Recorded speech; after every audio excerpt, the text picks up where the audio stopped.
नमस्कार, मैं हूं देवेंद्र त्रिपाठी। स्काईमेट की वीकली एग्रो एडवाइजरी सेवा में आपका स्वागत है। इस हफ्ते की एडवाइजरी में हम बात करेंगे प्रमुख तिलहन फसलों मूंगफली और सरसों से जुड़ी, लेकिन उससे पहले सप्ताह भर के प्रमुख मौसमी बदलावों पर एक नजर। उत्तर में जम्मू कश्मीर, हिमाचल प्रदेश और उत्तराखंड में 7 और 8 अप्रैल को कई जगहों पर वर्षा की गतिविधियां जारी रह सकती हैं। इसके बाद इन इलाकों में वर्षा की गतिविधियां घटेंगी और सप्ताह के आखिर में दोबारा जम्मू कश्मीर में कुछ स्थानों पर वर्षा दर्ज की जा सकती है। इधर मैदानी इलाकों की अगर हम बात करें तो यहां 7 अप्रैल को कुछ स्थानों पर वर्षा और गरज तथा तेज हवाओं के साथ बौछारें गिरने की संभावना बन रही है। 7 अप्रैल के बाद मैदानी इलाकों में मौसम आमतौर पर शुष्क और गर्म बना रहेगा।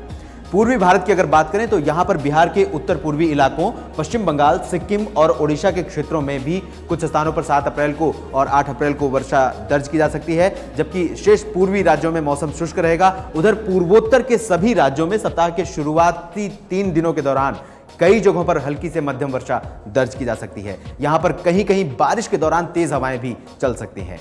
मध्य भारत के इलाकों में मौसम आमतौर पर शुष्क और काफी गर्म बना रहने वाला है। जैसा कि हमने पिछले सप्ताह बताया था कि महाराष्ट्र का विदर्भ क्षेत्र सबसे गर्म रहेगा। इस बार भी यहां पर पारा और बढ़ेगा और 42 से 43 डिग्री सेल्सियस के आसपास बना रहेगा। गुजरात, मध्य प्रदेश और छत्तीसगढ़ के इलाकों में तापमान सामान्य से ऊपर बना रहेगा, जिससे दिन में काफी ज्यादा गर्मी महसूस की जा सकती है। दक्षिणी भागों पर अगर नजर डालें तो इस सप्ताह केरल में कुछ स्थानों पर और कर्नाटक में 1-2 जगहों पर बारिश दर्ज की जा सकती है। आंध्र प्रदेश के उत्तरी तटीय इलाकों में भी छिटपुट गर्जना सप्ताह के अंत में कहीं कहीं देखी जा सकती है। दक्षिण भारत के शेष सभी इलाकों में मौसम साफ और शुष्क रहने वाला है। अब फसलों से जुड़ी बातें, सबसे पहले सरसों से जुड़ी जानकारी। भारत में इस बार शुरुआत में सरसों की अच्छी पैदावार का अनुमान लगाया गया था, लेकिन परिपक्व होने की अवस्था में मौसम की मार झेलने वाली इस फसल की उत्पादकता घटेगी, जिससे पैदावार इस रबी सीजन में घटकर 68 से 70 लाख टन के आसपास आ सकती है। उत्पादन में इस गिरावट की आशंका के बीच अनुमान ये लगाया जा रहा है कि सरसों और इसके तेल की कीमतों में आने वाले दिनों में बढ़ोतरी दर्ज की जाएगी। इस बीच गुजरात में उत्पादकता बढ़ने के आसार हैं, जिससे इस राज्य में प्रमुख तिलहन अनाज सरसों का उत्पादन देश के मुकाबले बढ़ने वाला है। देश में जहां सरसों की औसत उत्पादकता है 1065 किलोग्राम प्रति हेक्टेयर, वहीं गुजरात में उत्पादकता रहने वाली है 1680 किलोग्राम प्रति हेक्टेयर। इससे यह संभावना पैदा हो रही है कि गुजरात में सरसों की पैदावार अच्छी होगी। अब मूंगफली से जुड़ी बातें।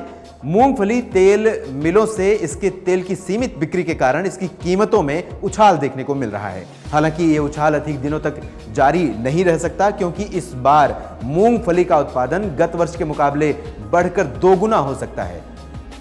अगर केंद्रीय कृषि मंत्रालय के अनुमानों को देखें तो इस बार उत्पादन गत वर्ष के 4.69 मिलियन टन की तुलना में बढ़कर 9.14 मिलियन टन हो सकता है, यानी कि जस्ट 2 गुना। देश के प्रमुख मूंगफली उत्पादक राज्य गुजरात में भी इसके उत्पादन में उछाल आने की संभावना जताई जा रही है।